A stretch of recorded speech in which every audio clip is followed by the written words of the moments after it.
सुप्रभात। आज मैं आपको हिंदी की कक्षा में आरोह पुस्तक से इसके काव्य खंड से आपको एक बहुत खूबसूरत सी कविता पढ़ाऊंगी जिसका शीर्षक है कविता के बहाने और इसके रचनाकार हैं श्री कुंवर नारायण। ये इन दिनों काव्य संग्रह से संकलित कविता है। सबसे पहले मैं आपको ये कविता पढ़कर सुनाऊंगी और उसके बाद स्पष्ट करूंगी इसका प्रतिपाद्य और इसका भावार्थ। शीर्षक है कविता के बहाने। कविता एक उड़ान है चिड़िया के बहाने, कविता की उड़ान भला चिड़िया क्या जाने। बाहर भीतर इस घर उस घर, कविता के पंख लगा उड़ने के माने, चिड़िया क्या जाने। कविता एक खिलना है फूल के बहाने, कविता का खिलना भला फूल क्या जाने। बाहर भीतर इस घर उस घर, बिना मुरझाए महकने के माने, फूल क्या जाने। कविता एक खेल है बच्चों के बहाने, बाहर भीतर यह घर वह घर, सब घर एक कर देने के माने, बच्चा ही जाने। आज का समय कविता के वजूद को लेकर चिंतित है। हमें शंका है कि शायद यांत्रिकता के दबाव के चलते कविता का अस्तित्व समाप्त हो जाएगा। ऐसे समय में ये कविता की अपार संभावनाओं को तलाशने का टटोलने का अवसर देती है। कविता के बहाने एक यात्रा है जो चिड़िया और फूल से होकर बच्चे तक जाती है। एक और प्रकृति है और दूसरी ओर भविष्य की ओर कदम बढ़ाता हुआ बच्चा। कहने की आवश्यकता नहीं है कि चिड़िया की उड़ान की सीमा है, फूल के खिलने के साथ ही उसकी परिणति निश्चित है, अर्थात हमें मालूम है कि वो मुरझा जाएगा। लेकिन बच्चों के सपने असीम हैं और बच्चों के खेल में किसी प्रकार की सीमा का कोई स्थान नहीं होता है।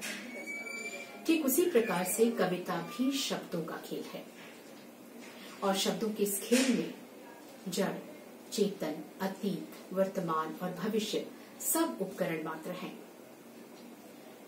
अतः जहां कहीं भी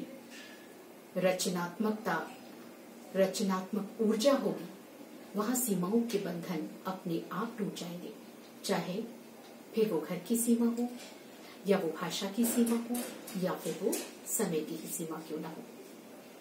अब मैं आपको स्पष्ट कर रही हूं इसका भावार्थ। हमारे पास पहला अनुच्छेद दिया है कि कविता एक उड़ान है चिड़िया के बहाने। कवि कहते हैं कि चिड़िया को ऊंचे अनंत आकाश में उड़ते देखकर कविता भी कल्पना की उड़ान भरने लगती है। वो भावना और संभावना के आकाश में विहार करने लगती है। चिड़िया की उड़ान प्राकृतिक होने के कारण सीमित है। वो पूरे आकाश में उड़ सकती है लेकिन वो हृदय की गहराइयों में प्रवेश नहीं कर सकती। लेकिन कवि अपनी कविता के माध्यम से कभी मानव मन में प्रवेश करता है तो कभी समाज के घर घर में। दूसरे अनुच्छेद में दिया गया है कि कविता एक खिलना है फूल के बहाने। कवि कहते हैं कि जिस प्रकार से फूल खिलता है तो अपने साथ परागकण, मधु और सुगंध लेकर आता है, ठीक उसी प्रकार जब कवि कविता रचता है तो वह पूरे भावावेग के साथ अपने भावों को कविता के माध्यम से अभिव्यक्त करता है। फूल खिलता है और कुछ समय पश्चात वो मुरझा जाता है, लेकिन कविता का अर्थ, उसका प्रभाव, उसका सौंदर्य कभी नष्ट नहीं होता, वो अनंत काल तक चलता है। एक तरह से वे कहना चाहते हैं कि कविता ही वह फूल है जो सब ओर महकती है, मानव के हृदय को, भीतरी हृदय को, बाहरी संसार को सदा महकाती है, उसका प्रवाह कभी मंद नहीं पड़ने देती है।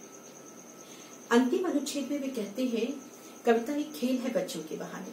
जिस प्रकार से बच्चे खेलते हैं मनोरंजन के लिए, आत्माभिव्यक्ति के लिए, बच्चों के खेल में कभी कोई सीमा का स्थान नहीं होता है। बच्चे बहुत सहजता से दूसरों से घुल मिल जाते हैं, सबके प्रति आत्मीयता रखते हैं। ठीक उसी प्रकार से कवि भी कविता करता है, जब शब्दों से खेलता है तो किसी भी प्रकार के बंधन को स्वीकार नहीं करता है।